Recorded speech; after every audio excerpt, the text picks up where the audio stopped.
धन्यवाद। जिनके लिए हृदय में प्यार आदर और सम्मान है वो पधार चुके हैं श्रीमान हमारे मत पर जोरदार तालियों से अभिनंदन वंदन स्वागत। बोले भारत माता की।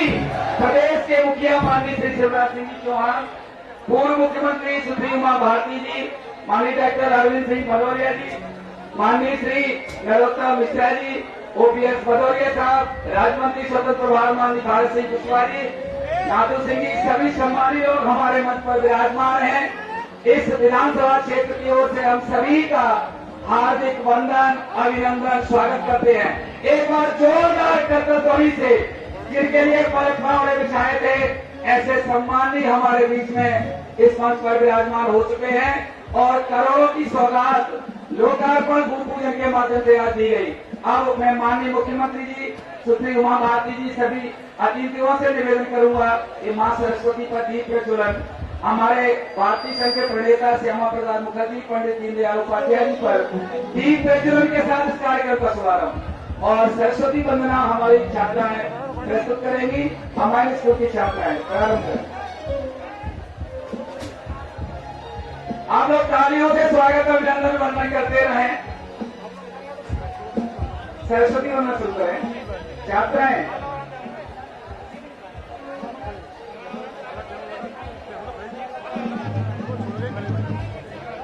सरस्वती वंदना मोहिनी प्रियांशी लिया श्री किसी की सुंदर हो ना।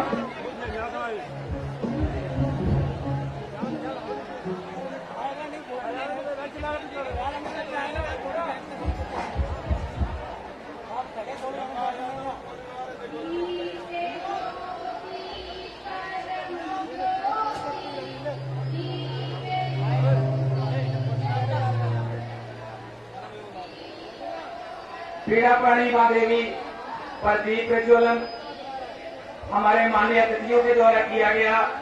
जिनके लिए हम पलक फावड़े बिछाए थे ऐसे हमारे जननायक मुख्यमंत्री श्री शिवराज सिंह जी चौहान हमारे बीच में है। हमारे बीच में अध्यक्षता कर रही है सुश्री उमा भारती जी, पूर्व मुख्यमंत्री मध्य शासन, और साथ में डॉक्टर अरविंद सिंह भदौरिया जी, डॉक्टर नरोत्तम मिश्रा जी, आदरणीय श्री भारत सिंह कुशवाहा जी, सभी लोग हमारे बीच में हैं। एक बार जोरदार तालियों से सभी का स्वागत वंदन अभिनंदन। और अब स्वागत की श्रृंखला में मैं आदरणीय ओपीएस भदौरिया साहब और आदरणीय नाथू सिंह जी से निवेदन करूंगा कि हमारे सम्मानित अतिथियों का शाफा और पगड़ी पहनाकर अभिनंदन स्वागत वंदन करें। स्वागत गीत हमारे बालिकाओं के द्वारा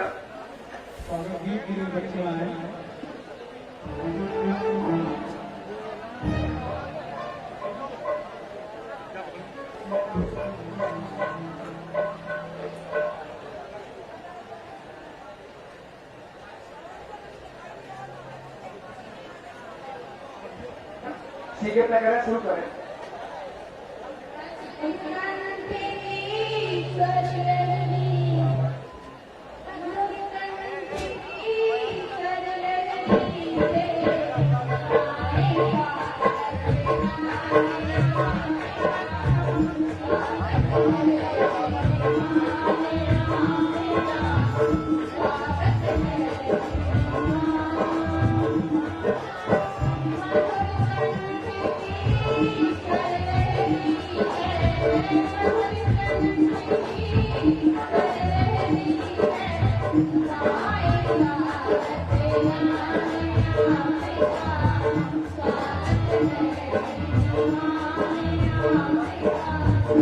सोमराज नरवैया जी मंच पर आ जाए। सोमराज नरवैया जी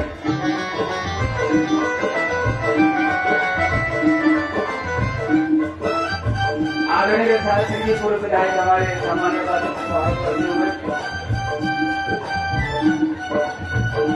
सम्मानित श्री उमा भारती जी का स्वागत। जोरदार तालियां तो बजा ही सकते हैं आप लोग। जोरदार तालियां। हार्दिक अभिनंदन वंदन स्वागत इस मंच का।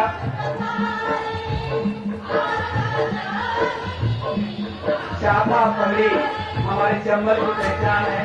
स्वाभिमान सम्मान का प्रतीक हमारे पूर्व मंत्री राज्य जी आदरणीय श्री अशोक गहलोत जी, आदरणीय नाथू सिंह जी भाई साहब और हमारे राज्य मंत्री आदरणीय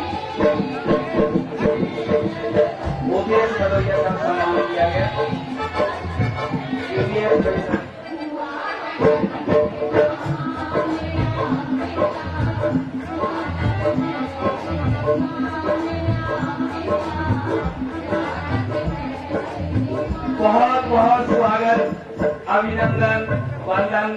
इस चंबल की भूमि पर, भिंडरी की तपोभूमि पर, अमायन 84 पर हमारे सम्मानीय मुख्यमंत्री माननीय शिवराज सिंह जी चौहान, माननीय दीदी सुश्री उमा भारती जी, पूर्व मंत्री मध्य शासन, माननीय डॉक्टर अरविंद सिंह जी, माननीय डॉक्टर नरोत्तम मिश्रा जी, माननीय भारत सिंह जी, सभी सम्मानित मंत्रियों और पदाधिकारियों का हम हृदय से वंदन, अभिनंदन, स्वागत करते हैं और आमंत्रित करते हैं स्वागत भाषण के लिए।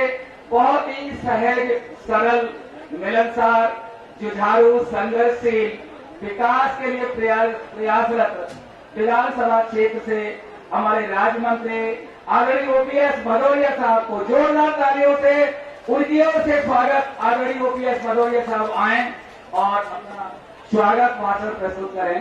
धन्यवाद।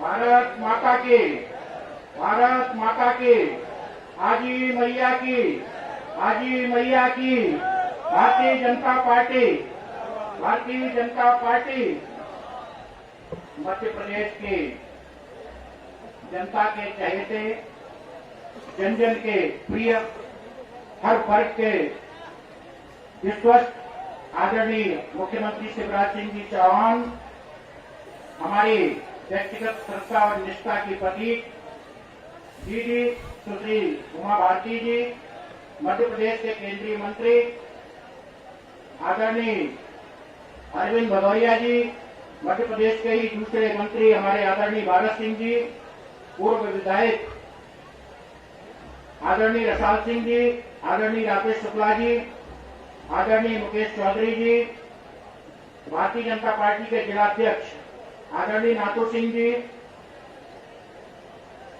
पूर्व सांसद आदरणीय अशोक अर्गल जी, आदरणीय केपी सिंह जी, केशव सिंह जी, कीरत सिंह जी, अवधेश सिंह जी, सभी पूर्व मंत्री आदरणीय लाल सिंह जी, पूर्व मंत्री का दर्जा प्राप्त आदरणीय गोप सिंह नरवरिया जी, आदरणीय देवेंद्र नरवरिया जी, आदरणीय रमेश दुबे जी, सम्मानित मंच, मेरे पार्टी का एक एक देवतुल्य कार्यकर्ता और सबसे महत्वपूर्ण मेरे लिए मेहगांव क्षेत्र की मेरे ईश्वर के तुल्य मेरी प्यारी जनता, आज का दिन इस अमायन क्षेत्र के लिए भी, पूरी मेहगांव क्षेत्र के लिए गौरवशाली दिन है। और आज पहली बार ऐसा महसूस हो रहा है 1.5 साल में कि हमारी सरकार है। जिस काले कमलनाथ के सामने 1.5 साल हम गिड़गिड़ाते रहे अमायन क्षेत्र को तहसील देने के लिए, मैंने हाथ फैलाए, मुझे 2 करोड़ दे दो, मुझे 1 करोड़ दे दो, मुझे 50 लाख ही दे दो, क्योंकि मैं अमायन क्षेत्र की जनता से यह वायदा करके गया था कि मैं 1 साल के अंदर अमायन को तहसील दूंगा। पर उस कमलनाथ ने मुझे फूटी कौड़ी ही नहीं दी, फूटी कौड़ी नहीं दी। 12,000 करोड़ छिंदवाड़ा के लिए, 800 करोड़ सज्जन वर्मा जी के लिए, 600 करोड़ जीतू पटवारी के लिए, पर मेरे लिए एक नया पैसा उसके खाते में नहीं था। मैं 6 महीने से आपका सामना नहीं कर पा रहा था, क्योंकि मैंने आपको वायदा किया था कि जब तक मैं आपको तहसील नहीं दूंगा तब तक न चैन से बैठूंगा न चैन से बैठूंगा। पर वो काला कमलनाथ जिसने मेरे क्षेत्र के नेता श्रीमन ज्योतिरादित्य सिंधिया जी को अपमानित किया, और वो काला कमलनाथ जो चंबल अंचल का अपमान कर रहा था, इस क्षेत्र के लिए, इस अंचल के विकास के लिए इतना पैसा नहीं दिया, उस काले कमलनाथ का अहंकार तोड़ना तब हमारी मजबूरी बन गई जब वो हमारे नेता से कह रहा था कि तुम्हें सड़क पर उतरना तो उतर जाओ। पर मैं आपसे कह रहा हूं कि रस्सी जल रही है, उसकी ऐंठ अभी नहीं गई। इसकी ऐंठ हम इस चुनाव में निकाल के रहेंगे, संकल्प आज के दिन हम लेके जाएंगे। 7.5 करोड़ रुपए 1 मिनट में स्वीकार किया माननीय मुख्यमंत्री जी ने आपकी अमायन को तहसील बनाने के लिए। मैं बार बार उनसे निवेदन कर रहा था, उन्होंने एक बार में 7.5 करोड़ रुपए आपके लिए स्वीकृत किया। एक बार जोर से तालियां बजा करके स्वागत करें माननीय मुख्यमंत्री जी का। बहुत सारी अड़चनें आ रही अधिसूचना जारी नहीं हो, गजट नोटिफिकेशन नहीं हो पा रहा था, लेकिन माननीय मुख्यमंत्री जी को मैं इस मंच के माध्यम से धन्यवाद देना चाहता हूं कि सारी कानूनी अड़चनें दूर करते हुए उन्होंने अमाइन को तहसील का दर्जा दिया, 7.5 करोड़ रुपए स्वीकृत किए और अमाइन में शीघ्र ही तहसील का निर्माण होने जा रहा है। और मैं ये भी गुजारिश करूंगा माननीय मुख्यमंत्री जी से कि जब तक तहसील का निर्माण नहीं हो जाता है तब तक तहसील कार्यालय का भवन या आरआई का जो कार्यालय वहां से संचालित हो। तहसीलदार महोदय यहाँ हफ्ते में कम से कम 3 दिन बैठे, जब तक रिकॉर्ड नहीं आ जाता। प्रमाण पत्र, जन सुनवाई और जो भी छोटे मोटे प्रकरण है उनका निराकरण अमाइन की जनता को अमाइन में चाहिए। माननीय मुख्यमंत्री जी, मेरा आपसे ये निवेदन है। दूसरी एक बहुत बड़ी योजना, 160 करोड़ रुपए की जिस महत्वपूर्ण योजना का शिलान्यास माननीय मुख्यमंत्री जी ने मेहगांव में किया था, रतरगढ़ परियोजना, उस परियोजना का सबसे ज्यादा लाभ अगर किसी क्षेत्र को मिलने वाला है तो अमाइन क्षेत्र को मिलने वाला है। बरेठी, सीमपुरा, शेमरा से लेके भारोली कला तक का जो क्षेत्र था जहां पानी की कोई सुविधा नहीं थी, इस पूरे अंचल में पानी की उपलब्धता के लिए जो 160 करोड़ रुपए की योजना मुख्यमंत्री ने दी है, मैं उनका धन्यवाद देना चाहता हूं। आप ताली बजा करके उनका स्वागत करें। और सिर्फ इतना ही नहीं, जितना कभी कभी जीवन में हम सोचते नहीं है उससे ज्यादा हमको मिल जाता है। 7 करोड़ रुपए की पेयजल योजनाएं स्वीकृत हुई थी और उनमें सबसे ज्यादा योजनाएं अगर किसी को मिली तो वो अमाइन क्षेत्र को मिली। 5.5 करोड़ रुपए की योजना सिर्फ और सिर्फ अमाइन क्षेत्र को मिली। अमाइन में 2.5 करोड़ रुपए की पेयजल योजना, बारौली में 1.5 करोड़ रुपए की पेयजल योजना, गढ़पाला और एक और कोई 4 पंचायतें सिर्फ अमाइन क्षेत्र की हैं, 5 में से जिनको पेयजल योजना का 6 करोड़ रुपए माननीय मुख्यमंत्री जी ने स्वीकृत किया है। बरेली से साइने का रोड एक चैलेंज था मेरे लिए। मैं जब चुनाव में वोट मांगने गया तो मुझसे लोग कहते थे कि नेता तो वायदा करके जाते। मैंने वायदा किया था कि मैं अमाइन से मैं साइने को बरेली से जोड़ूंगा, तो लोग मेरा विश्वास नहीं कर रहे थे। माननीय मुख्यमंत्री जी ने 3.5 करोड़ रुपए मेरे एक बार कहने पर स्वीकृत किया। मैं माननीय मुख्यमंत्री जी को धन्यवाद देना चाहता हूं। आप ताली बजा करके उनका स्वागत करें। एक गांव है पास में, ढकपुरा, अमाइन से, गरीब और दलित बस्ती के लोग वहां रहते हैं। मैंने माननीय मुख्यमंत्री जी से निवेदन किया कि ढकपुरा अमाइन के सबसे नजदीक होते हुए उसको वो सुविधा नहीं है जो सुविधा मिलना चाहिए। और आप विश्वास नहीं करेंगे, माननीय मुख्यमंत्री जी ने सिर्फ ढकपुरा तक नहीं, तुलसीपुरा तक रोड स्वीकृत किया, जो आगे चल के मणिपुरा रोड में मिलेगा। 3.5 करोड़ रुपए की योजना माननीय मुख्यमंत्री जी ने स्वीकृत की। मैं धन्यवाद देना चाहता हूं। आप ताली बजा करके उनके स्वागत करें। एक नहीं, अनेक योजनाएं, करीब 40 करोड़ रुपए की योजनाओं का आज शिलान्यास और भूमि पूजन माननीय मुख्यमंत्री जी और सुश्री उमा माथुर दीदी के हाथों संपन्न होने जा रहा है। और इसके अलावा सिर्फ यही नहीं, मैंने एक बार मांग किया तो उन्होंने रोन नगर पंचायत, और सच बात यह है कि रोन की नगर पंचायत, अमाइन की तहसील, ये मुद्दे थे मेरे लिए। और ये मुद्दे एक बहुत बड़ा कारण थे उस सरकार को डुबोने के लिए जो मध्य प्रदेश में बैठ करके भ्रष्टाचार का काम कर रही थी, मध्य प्रदेश की जनता के साथ जो धोखाधड़ी कर रही थी, ये एक बहुत बड़ा कारण था। माननीय मुख्यमंत्री जी, बहुत कुछ आपने दिया है। ये क्षत्रिय राजपूत बेरों का क्षेत्र है जो अपनी शौर्यता और वीरता के लिए जाना जाता है। और माननीय मुख्यमंत्री जी, आज से 55 साल पूर्व यहाँ एक गांव है पास में, हड़ोखर, आज उसकी आबादी 2000 होगी। उस समय मेरे ख्याल से 500 की आबादी रही होगी। श्रद्धेय राजमाता कैलाशवासी विजयाराजे सिंधिया, उनका आशीर्वाद इस अंचल पर सदैव रहा है।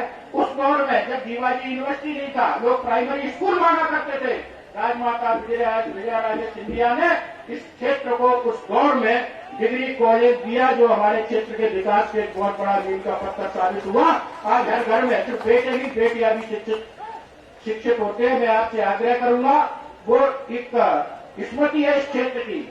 आचार्य गिरिराज किशोर, आदरणीय माणिक वाजपेयी जैसी महान हस्तियों का ये क्षेत्र कार्यस्थल रहा है। मैं आपसे गुजारिश करूंगा कि उस क्षेत्र को, उस महाविद्यालय को आप अपने हाथों में लें, सरकार अपने हाथों में ले। वो ये जो प्रतीक है हमारे वंश पुरुषों का, इसलिए वो स्थायी रूप से कायम रह सके। मेरा दूसरा निवेदन ये है कि अमाइन को आप नगर पंचायत का दर्जा दें। इस क्षेत्र की बहुत बड़ी मांग है। और भी बहुत सारी योजनाएं हैं। रोड में हमारी मंडी आपने स्वीकृत की है। जो हमारे बघेल समाज के लोग हैं उनका आग्रह है कि अहिल्या देवी बोलकर के नाम पे उसका नामांकन किया जाए। मेरा निवेदन है कि आप उसको हमारा स्वीकार करें। इसी तरह से गोरमी में जो मंडी निर्मित की है, आपके समय में करीब 11 करोड़ रुपए जब भारतीय जनता पार्टी का शासन था, अमाइन की मंडी के लिए, मेहगांव की मंडी के लिए, गोरमी की मंडी के लिए स्वीकृत किए गए। और मुझे कहने में गर्व है कि आज तीनों मंडी भिंड जिले में प्रथम स्थान पर है निर्माण के बारे में और किसानों को सुविधा देने के बारे में। मेरा आपसे आग्रह है कि हमारी जो मंडी है गोरमी की, उसका नामांकन वीरांगना जरकारी बाई के नाम पर किया जाए। मेरा आपसे निवेदन है, तालियां बजा करके हमारा समर्थन करें। तो ये वीरों की भूमि है। मेरा आपसे यही निवेदन है कि जिस तरह से 350 करोड़ रुपए की योजनाएं माननीय मुख्यमंत्री जी ने 3 महीने के अंदर हमको दी है, और इस क्षेत्र का विकास, इस बात का इतिहास साक्षी है कि सिर्फ और सिर्फ भारतीय जनता पार्टी के शासनकाल में हुआ है। भिंड से लेके अमाइन का रोड किसने दिया? भारतीय जनता पार्टी ने दिया, माननीय शिवराज सिंह ने भी दिया। अमाइन से लेके गाटा का रोड किसने दिया? भारतीय जनता पार्टी ने दिया, शिवराज सिंह जी ने दिया। ये चुनाव हमारे लिए सरकार बनाने का चुनाव नहीं है, सरकार चलाने का चुनाव है। आपको ये तय करना है कि मध्य प्रदेश में आपको मिस्टर बंटाधार और काले कमलनाथ चाहिए या माननीय शिवराज सिंह जी, आदरणीय उमा जी और श्रीमती सिंधिया जैसे विकास पुरुष चाहिए। ये इस चुनाव के माध्यम से आपको तय करना है। इस अंचल और क्षेत्र के विकास के लिए जो प्राथमिकता रोन, अमाइन, गोरमी, मेहगांव माननीय मुख्यमंत्री जी के जुबान पर है। आपने देखा था मेहगांव में कम से कम 20 बार उन्होंने रोन, अमाइन, गोरमी और मेहगांव का नाम दिया। इससे ये सिद्ध होता है कि उनके दिल में इस अंचल के लिए, इस क्षेत्र के लिए स्थान है, सम्मान है, मान है और विकास की जिज्ञासा उनके अंदर है। आज मैं एक बार फिर से उनका स्वागत करना चाहता हूं। 24 घंटे गरीबों की, किसानों की, महिलाओं की, नौजवानों की चिंता करते हैं, मध्य प्रदेश के विकास की बात करते हैं, मध्य प्रदेश को आगे ले जाने की बात करते हैं। और वो संरचना मध्य प्रदेश में विकसित की जा रही है। 3.5 साल के अंदर आम मध्य प्रदेश, जिसको वो बीमारू राज्य किया था दिग्विजय सिंह ने, मध्य प्रदेश का सबसे आगे चलने वाला प्रदेश होगा। आज मेरा सौभाग्य है कि श्रद्धेय उमा जी, जब मैं किसी राजनीतिक दल में नहीं था, मेरी उनके प्रति व्यक्तिगत निष्ठाएं, आस्थाएं उस समय थी, आज भी है और भविष्य में भी बनी रहेंगी। क्योंकि कुछ लोग राजनीति में ऐसे होते हैं जो समाज के लिए करते हैं, देश के लिए करते हैं, अपने लिए और अपने परिवार के लिए नहीं करते। ऐसी उमा जी मेरे लिए सदैव सत्ता की पात्र थी और रहेंगी। आज 2 हमारे शेर यहाँ पर मौजूद हैं। जब अरविंद सिंह भदौरिया बोलते हैं ना, कांग्रेस की चूहे अपने बिल में घुस जाते हैं। और दूसरे हमारे चीता है भारत सिंह जी, वो शिकार भी करते हैं और आवाज भी नहीं होने देते हैं। ऐसे मैं आदरणीय मंत्री लोगों का यहाँ स्वागत करता हूँ, वंदन करता हूँ, अभिनंदन करता हूँ। बहुत सारी मांगे इस क्षेत्र की हैं, विस्तार से मंच पर कहना मुश्किल है, लेकिन मेरी सारी समस्याएं मैं ज्ञापन के रूप में माननीय मुख्यमंत्री जी को दूंगा और मैं उनसे आग्रह करूंगा कि जो भी समस्याओं का निराकरण हल वो अभी कर सकते हैं, उसकी घोषणा अभी करें, और नहीं तो हमको वादा करें कि हमारी समस्याओं का निराकरण वो 3 साल के अंदर करेंगे। मैं ज्यादा समय आपको नहीं लूंगा क्योंकि वरिष्ठ नेताओं को आगे भी जाना है। धन्यवाद। जय हिंद, जय भारत, जय अमाइन।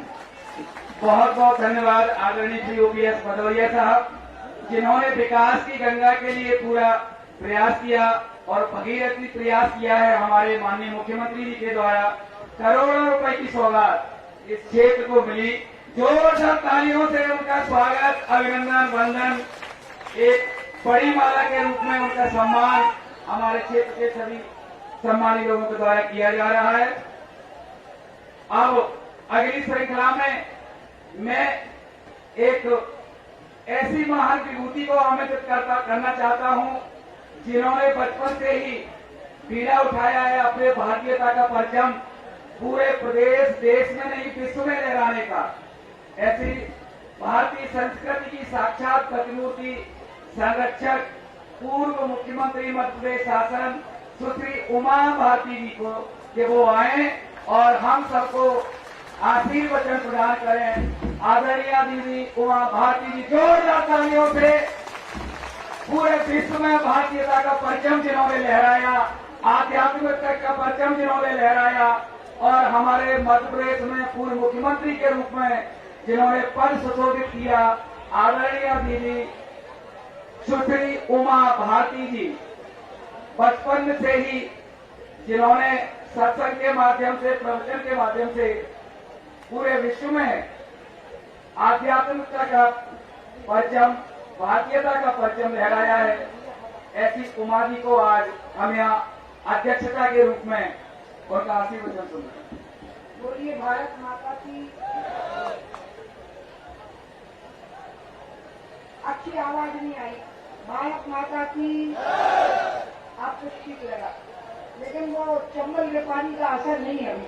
भारत माता की। आपकी मंच पर उपस्थित मध्य प्रदेश के यशस्वी मुख्यमंत्री आदरणीय श्री शिवराज सिंह जी, यहाँ से हमारे विधायक रहे और अब हमारे साथ शामिल हो गए मंत्री श्री योगेश भदौरिया जी, मंच पर उपस्थित इसके संचालक मंडल में शामिल श्री अरविंद सिंह भदौरिया जी, श्री राकेश चौधरी जी,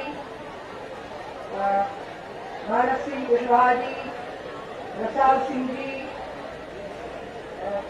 बहुत ज्यादा नाम है, इतने काफी हैं, सब मंच पर विराजमान। बुरा नहीं मानना, हम काम करने के बाद मान सभी लोग सम्माननीय अतिथिगण तथा यहाँ पर उपस्थित सभी माताओं, बहनों एवं भाइयों, मंच की व्यवस्था थोड़ी ऐसी हो गई है कि आपके दर्शन नहीं हो पाए। आप लोग देखना चाहते हो, नहीं देख पा रहे, हम भी आपको देखना चाहते हैं तो नहीं देख पा रहे, क्योंकि टेलीविजन में आप हमें देख लेते हो, लेकिन हम आपको ऐसे ही मौके पर आपका दर्शन हो पाता है। अब वो अभी नहीं हो पा रहा है, थोड़ी सी असुविधा हो रही है, इसके लिए मैं क्षमा प्रार्थी हूँ। आज मुझे यहाँ आकर बहुत अच्छा लगा। शिवराज जी के फिर से मुख्यमंत्री बनने के बाद एक पहली जनसभा हमारी हुई, जो मैं इसके पहले करके आई उदावली में, और अब मैं यहाँ आई हूँ। आज मैं आपको बताऊंगी, जब मध्य प्रदेश विधानसभा का रिजल्ट आ रहा था, हम रात को 12 बजे तक एक दूसरे से बात कर रहे थे। शिवराज जी भोपाल में थे और मैं दिल्ली में थी, और मैं टेलीविजन पर देख रही थी कि सीटों की संख्या उतनी नहीं है, धीरे धीरे कम हो रही है कि हम सरकार बना सकें। तो मैंने शिवराज जी को कहा, शिवराज जी सोच भी नहीं सकते हैं कि वो बात मेरे मन पर कितना गहरा असर कर रही थी। मैंने कहा, भैया कोई उपाय किया जाए, जो एकाध सीट की कमी रह गई है। भैया ने कहा कि नहीं, मैं ऐसी सरकार में नहीं रहूंगा दीदी, मैं इस्तीफा दिए देता हूँ और हार को स्वीकार किए देता हूँ, लेकिन इस प्रकार की सरकार में मैं नहीं रहूंगा। तो मुझे अटल जी की बात याद आई कि पार्लियामेंट में जब अटल जी को कहा गया, पीछे से समझाया गया कि कुछ सांसद ऐसे हैं जिनको लाया जा सकता है, तो अटल बिहारी वाजपेयी जी ने भी कहा था कि लोकतंत्र की धारा स्वाभाविक बह करके आनी चाहिए, हमें अपनी तरफ से कोई प्रयास उसके लिए नहीं करना चाहिए, इसलिए मैं इस्तीफा देता हूँ। और ऐसा करके अगर आपको याद हो, अटल जी ने इस्तीफा दे दिया था, जो एक वोट से हमारी सरकार चली गई थी। उसके बाद मुझे लगा, क्योंकि शिवराज जी ने मुझे कहा कि दीदी जब भी सरकार बनेगी वो विक्रम के बल पर नहीं बनाऊंगा, तपस्या के बल पर ही सरकार बनाऊंगा। और अंत में मैंने देखा उन्होंने भोपाल छोड़ दिया, तो भोपाल भूल गए। वो जगह जगह गाँव में लोकतंत्र की रक्षा के लिए लग गए। भाजपा के कार्यकर्ताओं को वैसे भी सत्ता में और सड़क पर रहने में ज्यादा अंतर फर्क नहीं नजर आता है। सत्ता में रहेंगे तो भी वैसे ही रहेंगे, सत्ता से बाहर रहेंगे तो भी वैसे ही रहेंगे। आपने अभी देखा होगा, मुझे कस के भूख लगी हुई थी, तो मैंने यही बिस्किट और चाय मंगाए। हम कांग्रेस के नेताओं की तरह नहीं है कि हमारे लिए अलग से 56 भोग लगाए जाएं, फिर हम आराम से बैठ करके खाएं। हम तो कई बार क्षेत्र में जाकर के मांग करके रोटी खाते हैं, घूमते हुए, भैया रोटी दे दो। और जबकि मुख्यमंत्री थी, मैं मंत्री थी, शिवराज जी का भी यही स्वभाव है। और इसलिए ऐसी स्थितियां अंत में बनी कि कांग्रेस की जो सरकार थी वो नहीं चल सकी, क्योंकि उनकी कुंडली में ही लिखा हुआ था कि ये जो जन्म ले रहा है बालक, सरकार रूपी बालक, ये अकाल मृत्यु को प्राप्त होगा। और अंत में सरकार अकाल मृत्यु को प्राप्त हुई और सरकार गई। सरकार जाने में हमारा कोई रोल नहीं था। जो हालात सरकार के अंदर कुछ लोगों के कर दिए गए, ज्योतिरादित्य सिंधिया जी के कर दिए गए, विधायकों के कर दिए गए, उनका अपमान किया गया, उनको नीचा दिखाया गया। ये आप ध्यान रखिएगा, हमने कहीं भी कभी भी कांग्रेस की सरकार नहीं गिराई है। कांग्रेस के ही लोगों ने कांग्रेस की सरकार गिराई है। हमने कभी कोई ऐसी टिप्पणी नहीं की कि हम कांग्रेस की सरकार गिराई। इसके पहले अब आपको मैं याद दिलाऊंगी, जब अयोध्या हुआ 6 दिसंबर हुई, तो पटवाजी कार सेवा में नहीं गए थे। पटवाजी के मंत्रिमंडल के सदस्य कार सेवा में नहीं गए थे। कार सेवा में वो लोग गए थे जो हिमाचल में, मध्य प्रदेश में और राजस्थान में सरकार में थे ही नहीं, और उत्तर प्रदेश में भी वो लोग गए थे जो सरकार में नहीं थे। लेकिन जैसे ही 6 दिसंबर की घटना हुई, हमारी सारी सरकारें गिरा दी गई और उसकी पीड़ा अटल जी को रही। और इसलिए जब उन्होंने संविधान में संशोधन किया 356 में, तब उन्होंने 356 में संविधान में संशोधन किया। ये पाप हम कभी नहीं करेंगे। जब इंदिरा गांधी जी 77 में चुनाव हारने के बाद 80 में चुनाव जीत गई, तो उन्होंने हमारी निर्वाचित सरकार को भंग कर दिया था। अगर आपको याद हो तो यहाँ पर रसाल सिंह जी जैसे लोग बैठे हैं जो उन सब चीजों के शिकार हुए थे, और आज ये हमें लोकतंत्र का पाठ पढ़ाते हैं। हमने कभी भी हमारी इच्छा नहीं थी कि कोई सरकार हमारी वजह से गिरे। सरकार कोई कारण से गिरनी चाहिए, या तो जनता उसके खिलाफ हो गई हो या उसके विधायक ही उसको गिराना चाहते हो, और इसी कारण से मध्य प्रदेश की सरकार गिरी। जब बीपी मिश्रा की सरकार गिरी थी तो राजमाता विजयाराजे सिंधिया कांग्रेस में ही थी, और जिस प्रकार का अत्याचार उस सरकार ने किया था, उसका परिणाम हुआ था कि ज्योतिरादित्य की दादी उस सरकार के खिलाफ हुई और उन्हें कांग्रेस को ध्वस्त किया। वो जनसंघ में शामिल हुई और अंत में सम्मिलित सरकार बनी, और राजमाता विजयाराजे सिंधिया ने ही एक पूरी भूमिका बनाई, जिससे कि मध्य प्रदेश में पहले जनसंघ और फिर भाजपा बहुत मजबूत होती गई। ज्योतिरादित्य सिंधिया भी उसी रोल में आ गए अंत में, जिसमें कि उनकी दादी थी। उनको लगा कि अब कांग्रेस ने सारी हदें पार कर दी है, कांग्रेस के लिए सरकार जनता की सेवा का मार्ग नहीं रह गई है, बल्कि एक आनंद का, उत्सव का और ऐश्वर्य का साधन बन गई है। तो उन्होंने ये काम किया और वो अपने विधायकों के साथ उन्होंने ही अपनी पार्टी की सरकार गिराई। और जब गिराई और उस स्थिति में हमको लगा जैसे गंगा जी जब बहती है तो गंगा अकेली अपनी धारा से नहीं बनती, उनमें कई धाराएं आकर के मिलती है तब गंगा जी बनती है। हमारी ये जो शिवराज जी की, शिव की जटाओं से जो गंगा निकली है, ये कई धाराओं को मिला करके अपने मध्य प्रदेश में ये गंगा बनी है। और जब कोई भी नदी गंगा जी में आकर के मिल जाती है तो वो गंगा जी के जैसे ही हो जाती है, उसका नाम गंगा ही हो जाता है, उसका नाम और कोई नहीं रहता। मैं ओपीएस को जानती हूँ जो यहाँ से विधायक रहे हैं, मेरे छोटे भाई जैसे रहे हैं, सरल स्वभाव के आदमी हैं, थोड़े हनुमान जी टाइप के भी हैं। अब हनुमान जी टाइप के क्या होते होंगे आप सोच रहे होंगे। हनुमान जी का क्या होता है कि जैसे हनुमान जी गए लंका में तो रामचंद्र जी ने कहा मुद्रिका दी पहचानने के लिए कि सीता जी कैसे पहचानेगी आपको, और कहा कि जाओ पुत्र खबर लेकर के आओ सीता जी की। हनुमान जी वहां गए तो देखा कि बहुत बड़ी गड़बड़ हो गई है, और जिस प्रकार के हालात उन्होंने देखे तो हनुमान जी ने आगे का प्लान कर लिया। उनकी पूंछ में आग लगा दी गई। जब आग लगा दी गई तो हनुमान जी को ध्यान आ गया कि जब भी सत्यनारायण की कथा होती है और अगर गांव भर का चंदा आता है तो प्रसाद भी गांव भर में बंटता है। तो अगर गांव भर से तेल आया और कपड़ा आया मेरी पूंछ में लगाने के लिए तो प्रसाद भी गांव भर में ही बंटना चाहिए, पूरी गंगा में बंटना चाहिए। तो जब उन्होंने अकेला रावण का नहीं चलाया तो पूरा प्रसाद बांटा।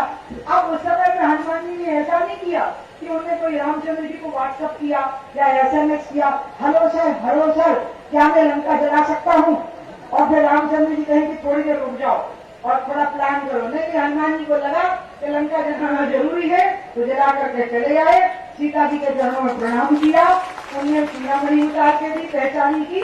और हम ये ओपीएस इसी टाइप के हैं, इसलिए ओपीएस मेरा है, ज्योतिरादित्य का नहीं है, आप ध्यान रखिएगा। ये मेरा उम्मीदवार है भारतीय जनता पार्टी में, उमा भारती का उम्मीदवार है, क्योंकि वो व्यक्ति है जो किसी भी काम को कराने के लिए अपने आप को झोंक देते हैं। और इस प्रदेश के जो मुख्यमंत्री बने हैं मेरे बड़े भाई, वो मुझसे 1 साल बड़े हैं और मुझे दीदी माँ कहते हैं, क्योंकि छोटी बहन और बेटी भी माँ ही होती है। और मैं भी उनसे बहुत स्नेह रखती हूँ। वो एक ऐसे व्यक्ति है कि मैं ये मानती हूँ कि अब की बार, क्योंकि वो पहले बने मुख्यमंत्री 6 में, फिर वो मुख्यमंत्री बने 8 में, फिर वो मुख्यमंत्री बने 13 में, और अब वो जो मुख्यमंत्री बनेंगे और अब वो जो सरकार चलाएंगे, अब उनको एक बात समझ में आ रही है कि ये भगवान की कृपा के बिना संभव नहीं है जो उनके साथ हुआ है, ये ईश्वर की कृपा से ही संभव हो सकता है। क्योंकि जो हालात थे, उन हालातों में जिस प्रकार से उनका मुख्यमंत्री बनने का फैसला हुआ, ये ईश्वर का फैसला है, ये प्रकृति का फैसला है, ये परमात्मा का फैसला है। और इसलिए अब की बार का जो सरकार का कार्यकाल होगा, कार्य प्रणाली होगी, उसमें मुझे लगता है कि जनता की सेवा, जनता का ध्यान, लोगों को आगे बढ़ाने की चेष्टा, कोरोना का घोर संकट काल है, ये घातक शत्रु है, घात लगाए बैठा हुआ है। इसके पहले जो बीमारियां फैलती थी ना, उसमें पता लग जाता था, हैजा हो गए, मलेरिया हो गए, तो पता लग जाता था। लेकिन ये ऐसा घातक शत्रु है, घात लगा के बैठा हुआ है, और ये पता नहीं लगने देता है कि किसको है, और ये हमारी ही गलतियों का परिणाम है। हमने नदियां खत्म कर दी, हमने पहाड़ खत्म कर दिए, हमने पेड़ खत्म कर दिए, हमने जो सब्जियां उगाई वो इंजेक्शन लगा करके लौकी बड़ी करवा दी, कद्दू लगा के लौकी कद्दू बड़ा करवा दिया, गाय को इंजेक्शन लगवा करके दूध ज्यादा निकलवाया, मिलावट वाली चीजें हमने अपने बच्चों को खिलाई और खुद भी खाई। उसके कारण हमारी रोग प्रतिरोधक क्षमता हमने खुद ही खत्म कर ली। और इसके कारण अब अगर हमें इससे बाहर निकलना है तो अपनी जीवन शैली को बदलना होगा। और जो प्रधानमंत्री जी ने आत्मनिर्भर भारत के अभियान की जो बात कही है, आत्मनिर्भर भारत का मतलब क्या है? आत्मनिर्भर भारत का मतलब है कि भारत अपनी शक्ति से खड़ा हो, भारत की जो अपनी शक्ति है उससे खड़ा हो। अब भारत जब अपनी शक्ति से खड़ा होगा तो अपने आप वो जैविक शक्ति से खड़ा होगा, क्योंकि भारत एकमात्र ऐसा देश है जहां आस्था और विज्ञान अलग नहीं है, जहां प्रकृति और परमात्मा अलग नहीं है। आप देखिए भारत की संस्कृति क्या है, हम तुलसी जी को जल चढ़ाते हैं, वो हमें संक्रामक रोगों से लड़ने की क्षमता देती है। हम नदियों की पूजा करते हैं क्योंकि वो हमें वाटर शेड देती है, सिंचाई देती है, जल देती है। हम धरती से लेकर के आकाश तक सारी वनस्पतियों की पूजा करते हैं, हम उसमें कोई ना कोई भगवान देखते हैं। यहाँ तक कि दूबा को भी हम गणेश जी के सिर के ऊपर रखते हैं, क्योंकि हम मानते हैं कि दूबा इतनी पवित्र है जो पांव के नीचे रोनी जाती है, उसको भी हम गणेश जी के सिर पर रखते हैं। हम सांप को शंकर जी के गले में धारण किया हुआ देखते हैं। हम शेर को दुर्गा जी की सवारी मान करके चलते हैं। अब मैं एक बात कहूँ, हो सकता है किसी को चिंती लगे, लेकिन मैं कहूंगी, जब औरंगजेब ने अपने पिता शाहजहां को जेल में डाला, क्योंकि औरंगजेब को जल्दी गद्दी नसीब होने की आकांक्षा थी और वो हो नहीं पा रहे थे, तो उन्होंने सोचा कि ये बुढ़ा मरता नहीं है तो इसको जेल में डाल दो, तो उन्हें अपने पिताजी को जेल में डाल दिया। आज पितर पक्ष है, इसलिए मैं उस बात को याद कर रही हूँ। और जब जेल में डाल दिया तो वो जेल में भी नहीं मरे, तो जब नहीं मरे तो उसने उनका खाना बंद करवा दिया, तब भी नहीं मरे तो पानी बंद करवा दिया, और जब पानी भी बंद करवा दिया तो शाहजहां ने औरंगजेब पे चिट्ठी लिखी, जो कि हिस्ट्री में है वो चिट्ठी। उसने लिखा कि एक तू है मेरी औलाद जो जिंदाबाद को प्यासा मार रहा है, और एक होते हैं वो हिंदू जो मरे हुए बाप दादों को भी पानी पिलाते हैं और उनकी भूख प्यास की चिंता करते हैं, उनका तर्पण करते हैं और उनकी भूख प्यास की चिंता करते हैं। ये है वो चीज कि हम प्रकृति और पर्यावरण और विज्ञान और आस्था को हम साथ लेकर के चलते हैं। आज मैंने अपने आप को गंगा जी के लिए झोंक दिया, मैंने गंगा को वचन दिया, इसलिए मैं चुनाव नहीं लड़ी लोकसभा का। चुनाव लड़ती, शायद मंत्री भी होती, लेकिन मेरे मन में थी एक ही बात कि कहाँ गंगा और कहाँ मंत्री। अरे मंत्री तो कितने मंत्रियों की अस्थियों का विसर्जन हुआ है गंगा में, और कितने राजाओं की अस्थियों का विसर्जन हुआ है गंगा में। गंगा की धारा तो ये कल कल छल छल बहती, क्या कहती गंगा धारा, और युग युग से बहता आता ये पुण्य प्रवाह हमारा, ये पुण्य प्रवाह है जो चारों युगों से बहता जा रहा है। उस प्रवाह की अविरलता को बनाए रखने में अगर मेरा जीवन काम आता है, उससे बड़ी बात मेरे लिए और क्या हो सकती है। ये जो हमारा देश का स्वभाव है कि हम प्रकृति और परमात्मा में और आस्था और विज्ञान में हम मेल बना करके चलते हैं, यही है वो चीज जो जैविक युद्ध में भारत को विजय दिलाएगी, कोरोना से युद्ध में भारत को विजय दिलाएगी। और यही बात मोदी जी ने पकड़ी है। मोदी जी कौन है? मोदी जी सामान्य व्यक्ति नहीं है, वो हिमालय से आए हुए एक योगी हैं। उन्होंने हिमालय में जाकर के तप किया है। उनको वहां के संतों ने आज्ञा दी कि जाओ बेटा, तुम्हें तप नहीं करना है, तुम्हारा असली तप है लोगों के बीच में जाकर के तपो, काम करो, गरीबों के लिए संघर्ष करो। तप का मतलब होता है तपना। उनको कहा कि जाओ और तुम लोगों के बीच में संघर्ष करो और तपो, यही तपस्या है तुम्हारी। और इसी का परिणाम है कि वो आज हमारे देश के दोबारा प्रधानमंत्री बने। और उन्होंने हमेशा कहा कि जब भी कोई चुनौती आती है तो उस चुनौती को अवसर मानो। तो कोरोना भी एक चुनौती आई है और इस चुनौती को हम अवसर में बदल सकते हैं। थोड़ा सावधानी बरतिए, नजदीक कम आइए, मुंह पर मास्क लगाइए, थोड़ा भोजन पर नियंत्रण करिए, काढ़ा पीजिए, कड़वा लगे तो थोड़ी शहद डाल लीजिए उसके अंदर। ये सारी सावधानियां बरतिए और आत्मनिर्भर भारत की जो योजना आपके लिए बन करके आवे उसमें पूर्णतः भागीदारी करिए। जैसी तपस्या मोदी जी करके प्रधानमंत्री बने हैं, जैसी तपस्या करके मैंने हराया था मिस्टर बंटाधार सिंह को, क्योंकि बंटाधार सिंह हमेशा यही कहते थे, अरे वो गांव के गरीब घर की लड़के पैदा हुई लड़की और कहा मैं महल का राजा। और उन्होंने प्रतिज्ञा कर ली कि मैं छोड़ दूंगा और संन्यास ले लूंगा, चला जाऊंगा। लोगों ने मुझे कहा, मीडिया वालों ने, कि दीदी तुम भी कोई प्रतिज्ञा कर लो। अब मैंने कहा मैं क्या करूं, मेरे कोई मूछे तो है नहीं कि मैं कहूं कि मैं गोभी मुड़वा लूंगी, तो मैं करूं क्या, कौन सी प्रतिज्ञा करूं। मैंने यही मन में धारण किया कि अच्छा ठीक है, जीत जाएंगे तो तिरुपति बालाजी में जाकर के बाई चढ़ा आएंगे। इतना मैंने मन में तय किया, लेकिन कभी बताया नहीं। उसके बाद उनको यकीन ही नहीं हुआ। हमने यहाँ पे सरकार बना ली, बहुत तपोबल से वो सरकार बनी, क्योंकि चुनौती ये थी कि एक पिछड़ी जाति में पैदा हुई, एक सन्यास का वस्त्र धारण किए हुए किसान की लड़की मेरा क्या मुकाबला कर पाएगी। उनकी समझ में ये नहीं आया कि जब प्रहलाद हाथ जोड़ करके खंबे के सामने खड़ा हो गया था तो उसी में से नरसिंह अवतार हो गया था। और कुछ ऐसा ही हुआ कि मध्य प्रदेश की जनता में से ही नरसिंह अवतार हुआ। मैं सरकार छोड़ के चली गई, एक बहुत बड़े काम के लिए गई। मैं तिरंगे की शान के लिए गई। तिरंगे की शान मुख्यमंत्री की कुर्सी की शान से बहुत बड़ी है। कारगिल में लोगों ने अपनी जान दी है। देश के सिपाही और आईटीबीपी और अन्य पहला मिलिट्री फोर्सेस के जवान तिरंगे के लिए अपनी जान देते हैं। मैं किसी एक शान के लिए, देश की प्रतिष्ठा के लिए सरकार छोड़ करके गई, लेकिन उसके बदले में जब शिवराज जी मुख्यमंत्री बने तो आज मैं आपके बीच में घोषणा करके जा रही हूँ कि इतनी अच्छी सरकार मैं नहीं चला सकती थी जितनी अच्छी सरकार शिवराज जी ने चलाई। और जिस तरह से उन्होंने मेहनत करी, एक संत की तपस्या से बनी हुई सरकार में उन्होंने आराम नहीं किया, उन्होंने भी तपस्या करी। कार में रोटी खाई, हेलीकॉप्टर में रोटी खाई, 12-12 बजे रात तक जगे। कितना ज्यादा मेहनत करी है, जितनी मैंने नहीं तपस्या करी जितनी की शिवराज जी ने तपस्या करी है। इस प्रदेश में आप तपस्वी ही राज कर पाएंगे। और मैं ये कह सकती हूँ कि भले ही मैंने धर्म से संबंधित बड़े बड़े आंदोलन में भाग लिया हो, लेकिन शिवराज जी राजा जनक के जैसे गृहस्थ हैं और वो गृहस्थ में रहते हुए भी वैसे ही तपस्या करते हैं अपने जीवन में और जीवनचर्या में और जीवन शैली में जैसे कि कोई तपस्वी करेगा। और इसलिए उन्होंने, मैं आज गर्व के साथ कह सकती हूँ कि उतनी अच्छी सरकार शायद मैं न चला सकती। उनके स्वभाव में धैर्य है, उनके स्वभाव में सहनशीलता है, जो शासक के स्वभाव में बहुत जरूरी होती है। मेरे स्वभाव में धैर्य बिल्कुल नहीं है, मेरे स्वभाव में सहनशीलता बिल्कुल नहीं है। इसीलिए मुझे तो लगता था जब मैं पहला चुनाव जीती थी लोकसभा का, तो मुझे लगता था दूसरा चुनाव भी नहीं जीत पाएंगे।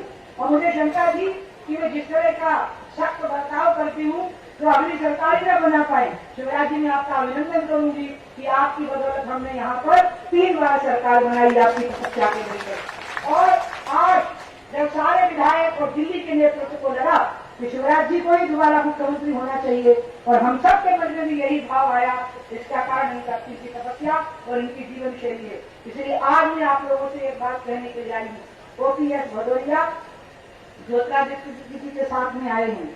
ओपीएस भदौरिया बीजेपी के उम्मीदवार हैं, लेकिन ओपीएस भदौरिया उमा भारती के उम्मीदवार हैं, आप ध्यान रखिएगा।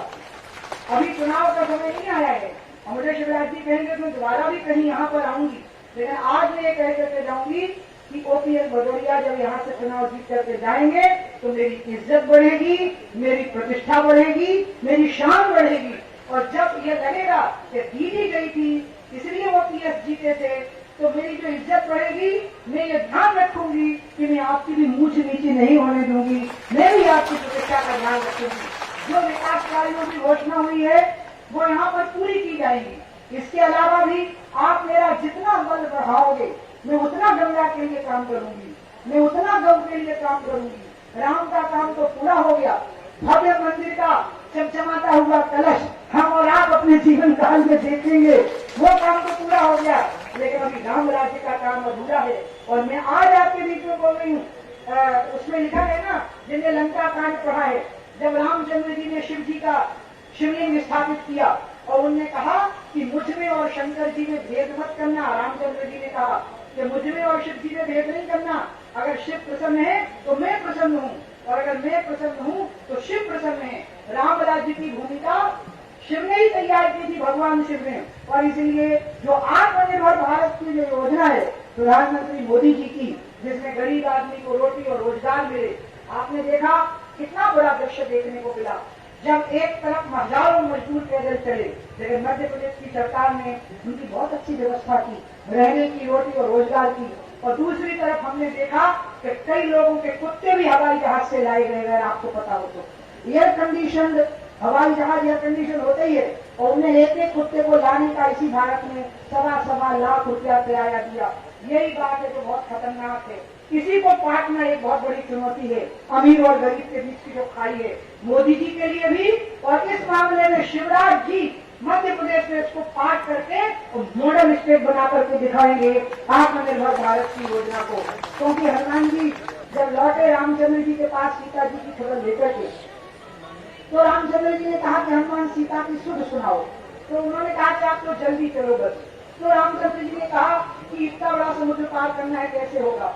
तो हनुमान जी ने कहा कि ध्यान रखना, ये समुद्र पार करना आसान होगा, लेकिन सीता की आंखों से जो आंसुओं की धारा का समुद्र बनेगा उसको पार नहीं कर पाओगे आप, उसको पार करना कठिन होगा। इसलिए जितनी जल्दी हो सके चलो। मैं भी यही कहना चाहती हूँ, सड़क पे गर्मी में बच्चों को बगल में दबाए भूखे प्यासे पैदल चल रहे लोग, और दूसरी तरफ अपने कुत्तों को हवाई जहाज में बिठाने का किराया देते हुए लोग, ये जो अमीर और गरीब के बीच का समुद्र है इसको पाटना बहुत जरूरी है।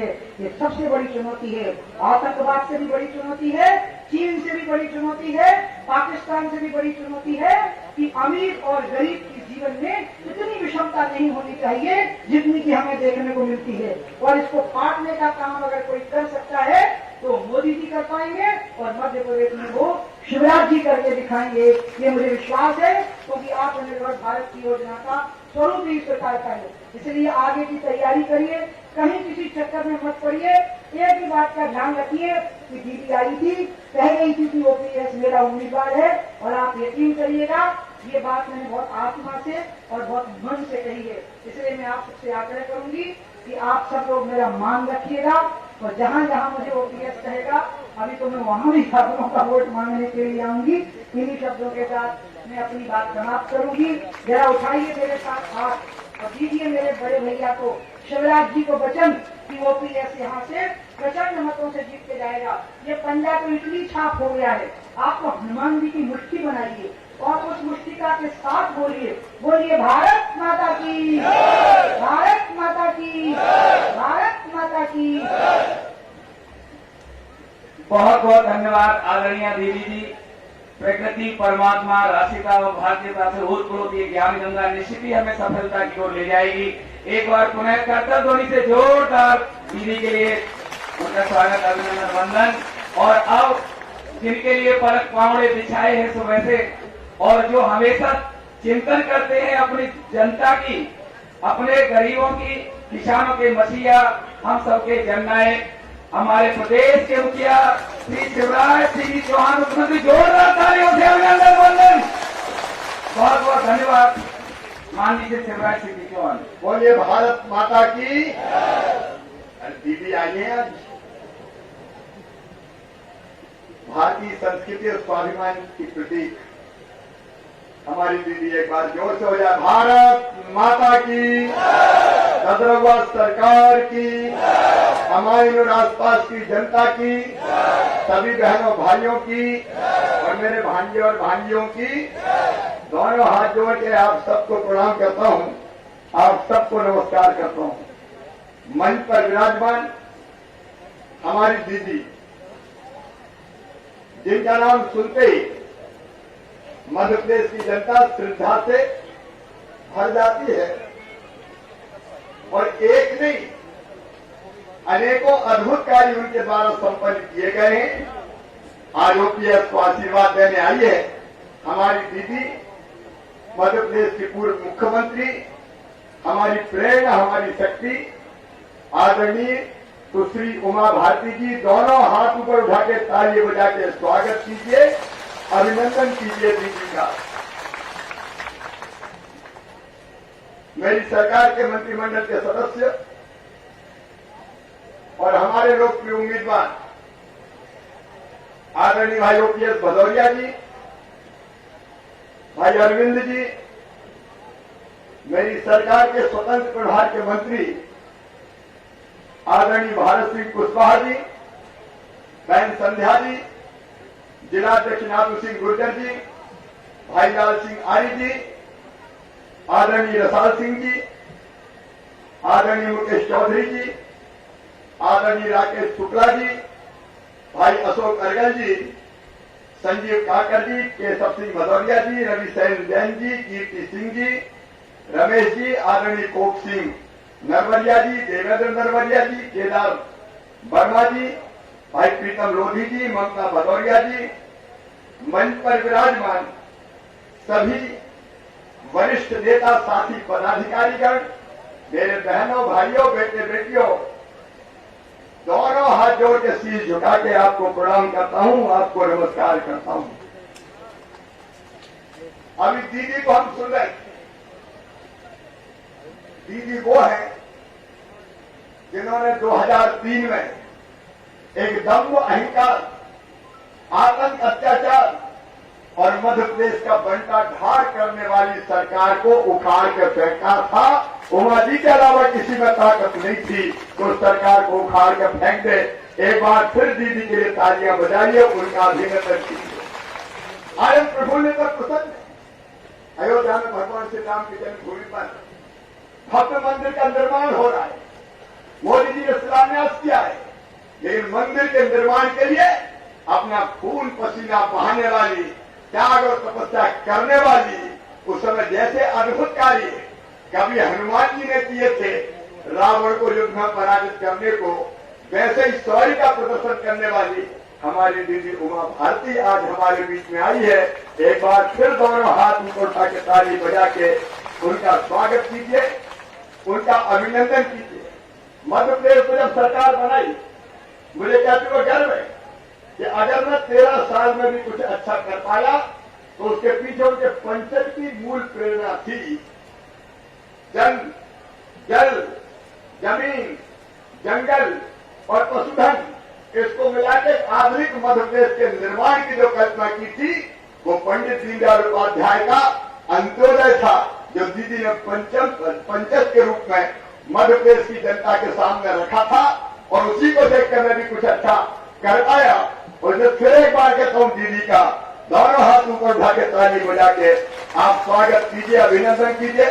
और अपने उद्बोधन के प्रारंभ में आज मैं दीदी ये कहना चाहता हूं, आत्मनिर्भर भारत मोदी जी का संकल्प है, लेकिन वो संकल्प आपके बिना पूरा नहीं हो सकता। आत्मनिर्भर भारत के लिए हमारा संकल्प है आत्मनिर्भर मध्य प्रदेश। और हम हेलीकॉप्टर में भी बैठ के सर भगवान ने हमारे मन में ये भाव पैदा किया। आज हमने योजना बनाई कि आत्मनिर्भर मध्य प्रदेश का ड्राफ्ट आदरणीय दीदी तैयार करेगी और सबसे चर्चा करके मोदी जी से भी उसको स्वीकृत करा के 3-3.5 साल में आत्मनिर्भर मध्य प्रदेश खड़ा करने में कोई कसर नहीं छोड़ेंगे, कोई कमी नहीं छोड़ेंगे। देखिए कभी कभी ऐसा दिन आता है जो इतिहास की धारा बदल देता है। और आज मुझे लग रहा है दीदी के मन में जो भाव है मध्य प्रदेश की जनता की सेवा का, लोक कल्याण का, वो निश्चित तौर पर पूरा होगा। एक तरफ ये संकल्प करने वाली सरकार ठीक ने सही कहा, उस समय भी बात आई। हमारे साथी बैठे हैं यहाँ पे, अरविंद जी बैठे हैं, भारत सिंह जी बैठे हैं, बाकी वरिष्ठ बैठे। बात ये भी आई थी कि 3-4 सीटों का तो अंतर है, चाहे तो सरकार छोड़े, कोशिश करें फिर से बनाए, वोट तो अपन को ज्यादा मिले।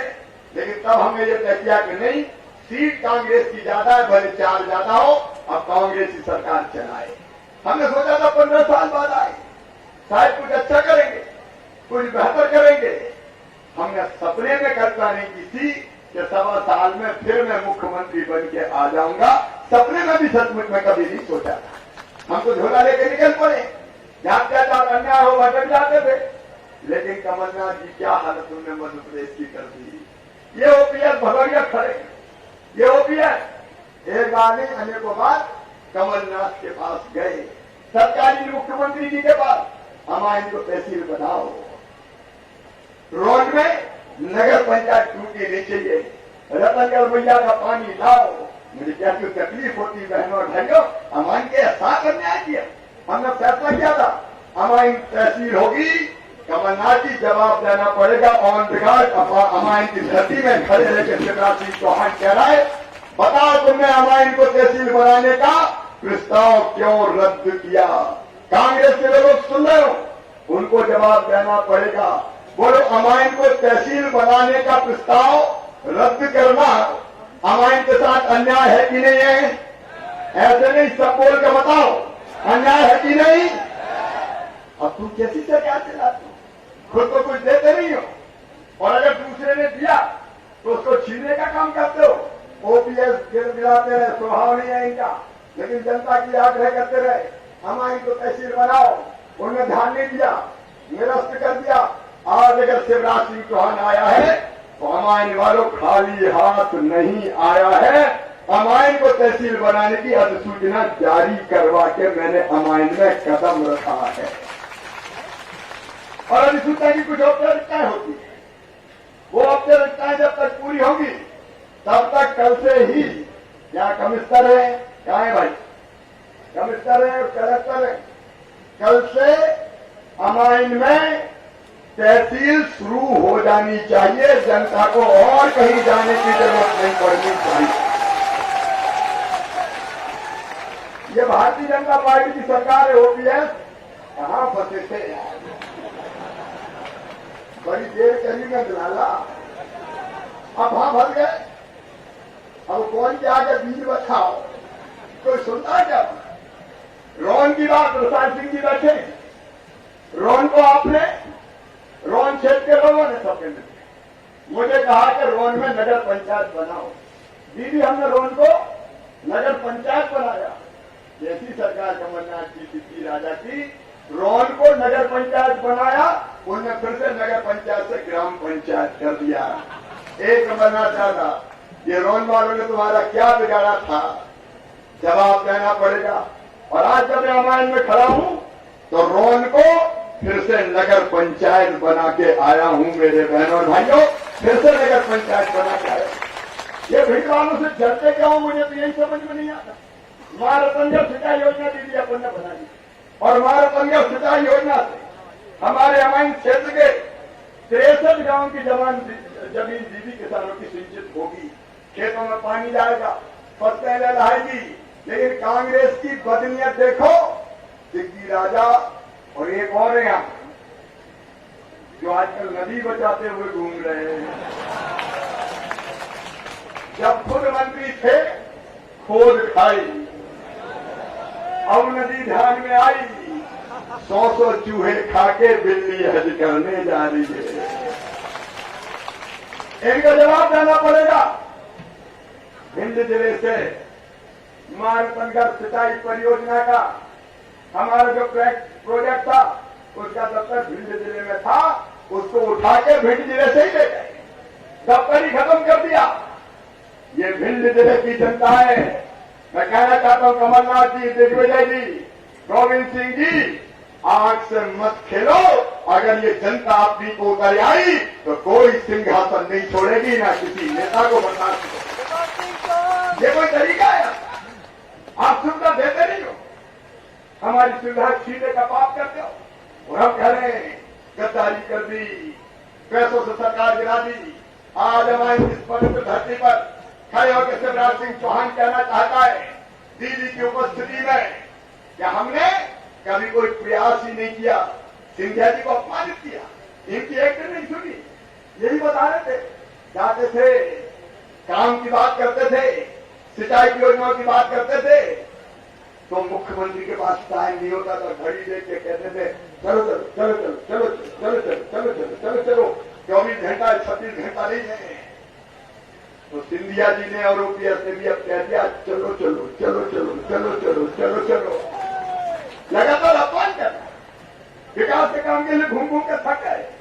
आज ईमानदारी से ओपीएस भदौरिया बताओ, 15 महीना उनकी सरकार चली, 15 रुपए के काम दिए क्या कांग्रेस की सरकार ने? और आपसे भी पूछा जाता हूं, दिए क्या? 15 रुपया के काम तुमने नहीं दिए। काय के लिए तुमने सरकार बनाई? झूठे वचन दिए, वादे किए। ये अरविंद भदौरिया सहकारिता मंत्री बैठे, मैं तो हैरान हूं। दीदी अर्जी प्रमाण पत्र किसानों को दे दिए कि कर्जा माफ, और 800 करोड़ रुपए के सहकारी बैंक से अब वो मुझसे मांगने आ रहे कि मामा मर जाएंगे। कमलनाथ ने कह दिया हमसे बंटवा दिए सहकारी बैंकों से, फर्जी प्रमाण, फर्जी नहीं कहा मैं पैसा दूंगा, प्रमाण पत्र बांटो। किसान प्रमाण पत्र ले गए, लेकिन पैसा ढेला नहीं दिया, हमें दे दो नहीं तो बैंक ही बर्बाद हो जाएगा। फर्जी प्रमाण पत्र बांटे कमलनाथ जी आपने, और दिग्विजय सिंह जी तो है ही फर्जी।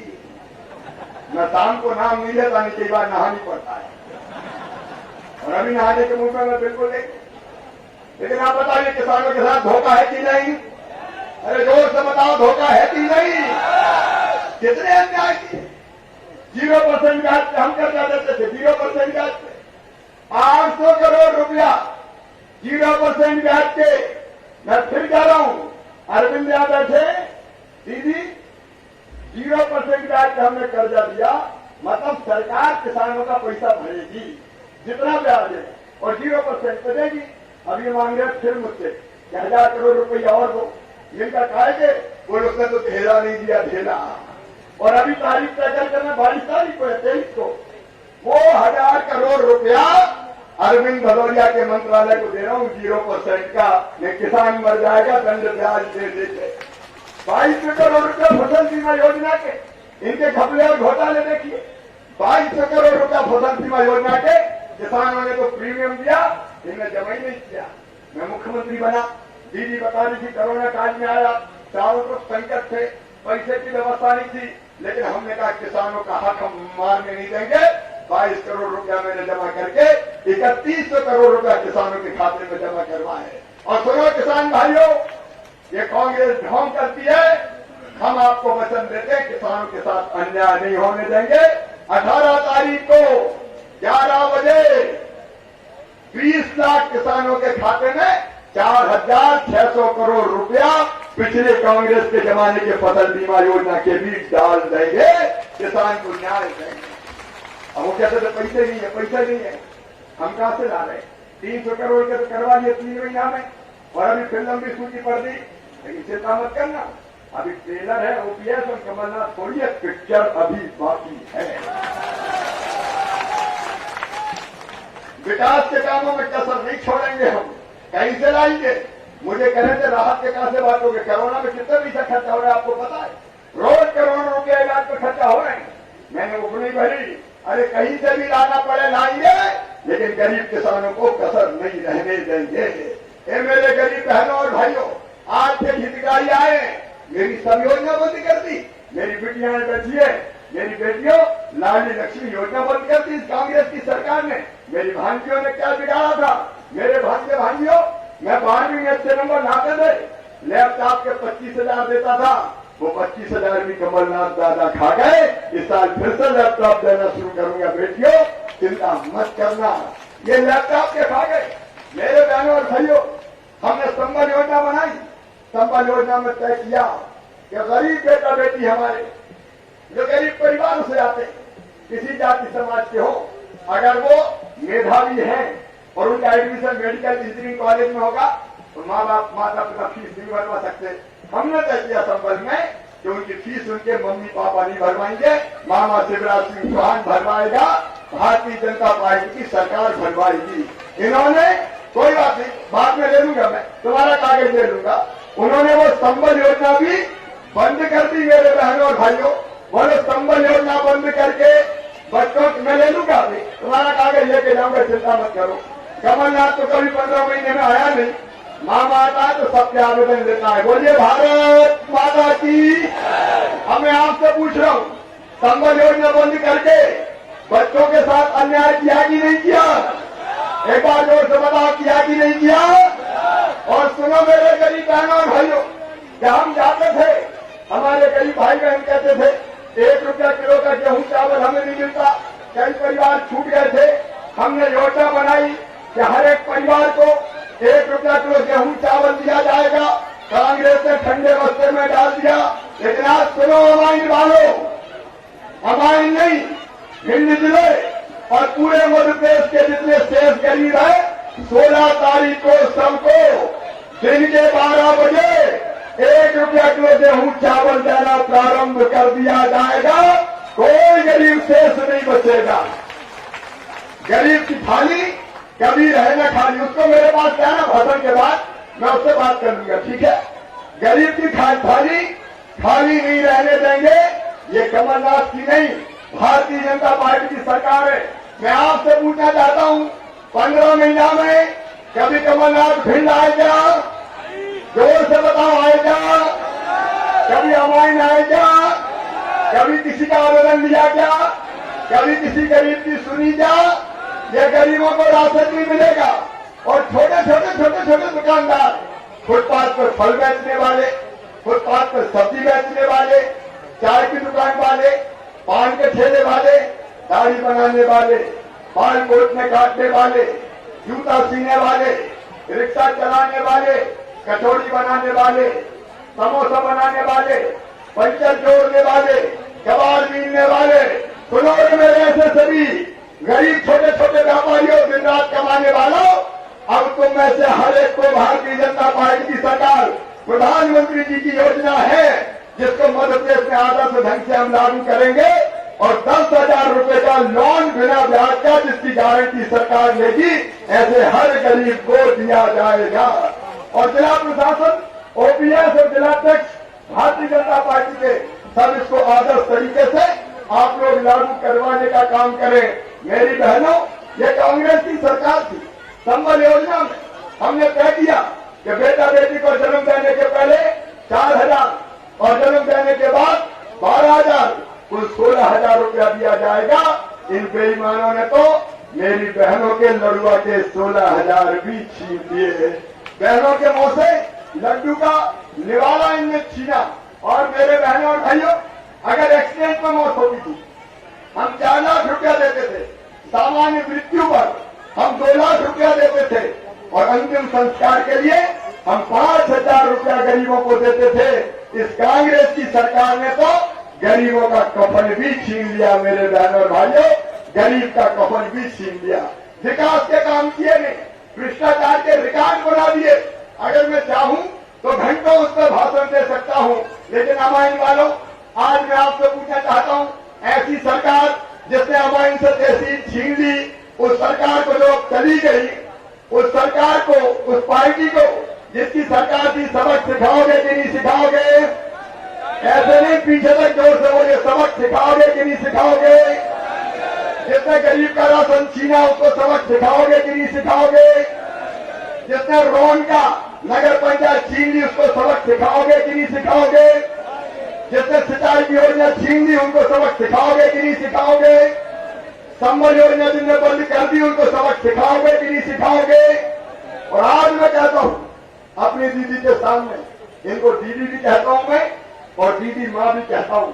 जब दीदी का आशीर्वाद मिलता है तो हमारी हिम्मत भी 10 गुना ज्यादा बढ़ जाती है।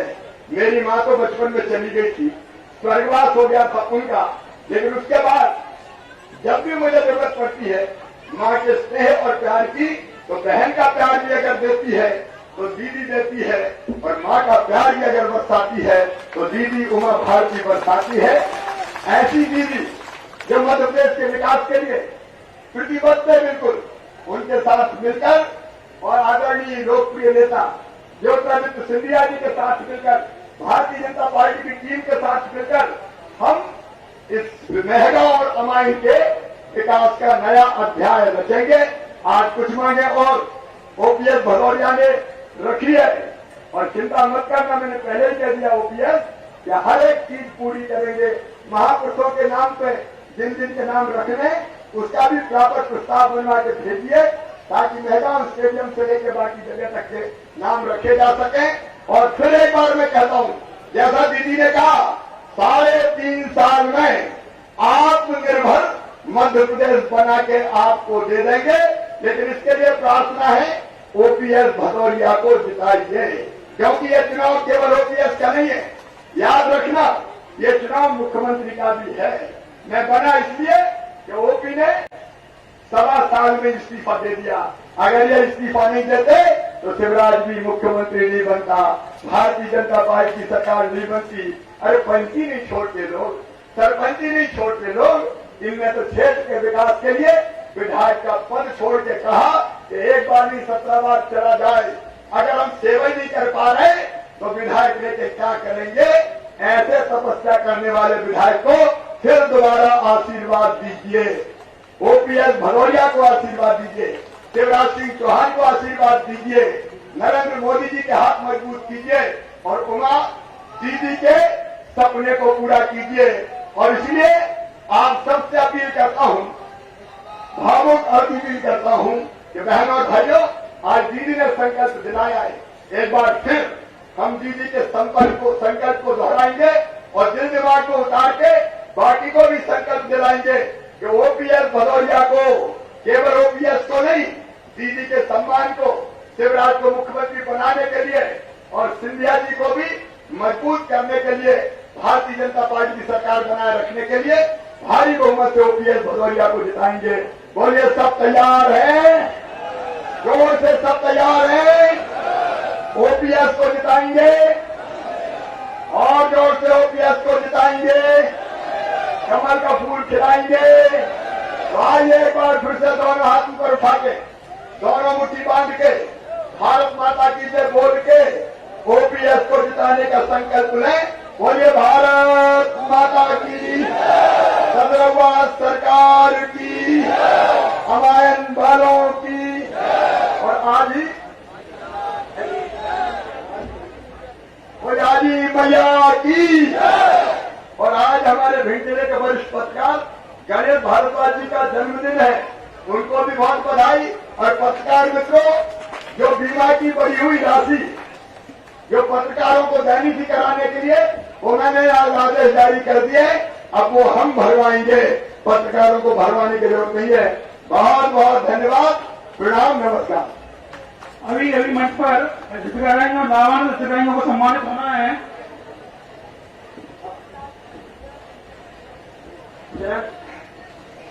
श्यामराज नरवरिया, जनपद अध्यक्ष अटेर, आज दीदी के आशीर्वाद से भारतीय जनता पार्टी की सदस्यता ले रहे हैं, उनको बधाइयां, शुभकामनाएं। लाभान्वित हितग्राहियों को लाभान्वित होना है। एकीकृत महिला बाल विकास से लाडली लक्ष्मी योजना के अंतर्गत प्रांजल अंजलि शिवानी मंच पर आ जाएं। माननीय मुख्यमंत्री जी से चेक प्राप्त करें। प्रांजल अंजलि शिवानी लाडली लक्ष्मी योजना अंतर्गत। इसके बाद ग्रामीण आजीविका मिशन की अन्नपूर्णा दौरे और रचना दिवाकर मंच पर आकर माननीय मुख्यमंत्री जी से 1-1 लाख रुपए के चेक प्राप्त करें। इसके बाद पशु विक्रेता योजना ग्रामीण में ऊषा और ललिता आकर 10,000 रुपए का लोन चेक प्राप्त करें माननीय मुख्यमंत्री जी से। तत्पश्चात शहरी पशु विक्रेताओं में माता प्रसाद, हरिओम, जितेंद्र, पूरन और आनंद राठौर, नगर परिषद बोरवी माननीय मुख्यमंत्री जी से चेक प्राप्त करें। जिनका सम्मान होता जा रहा है, कृपया मंच से हटते जाए, दूर हटते जाए, जिससे अन्य खिलाड़ियों को भी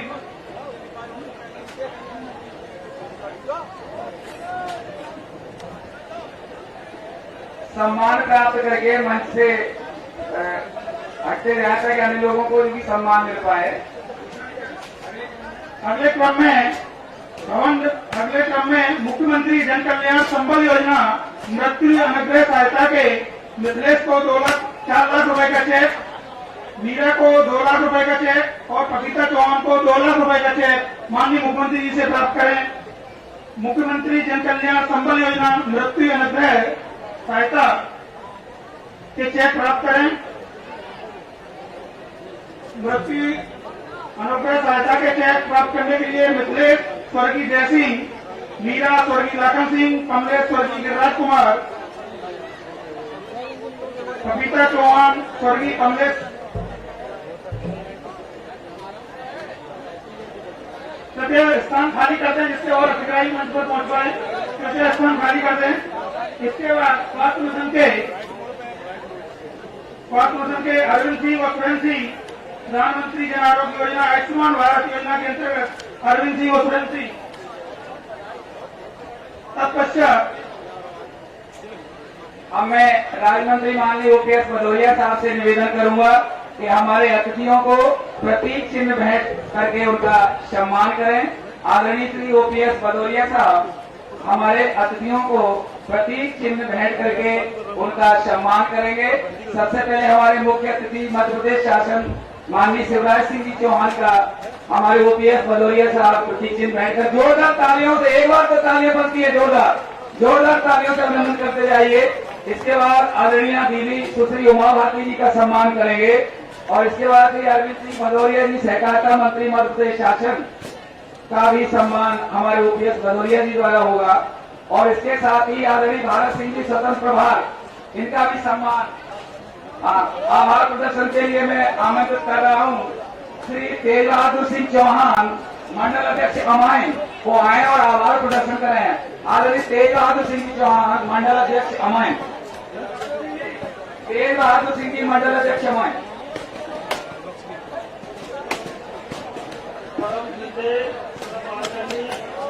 प्रदेश के माननीय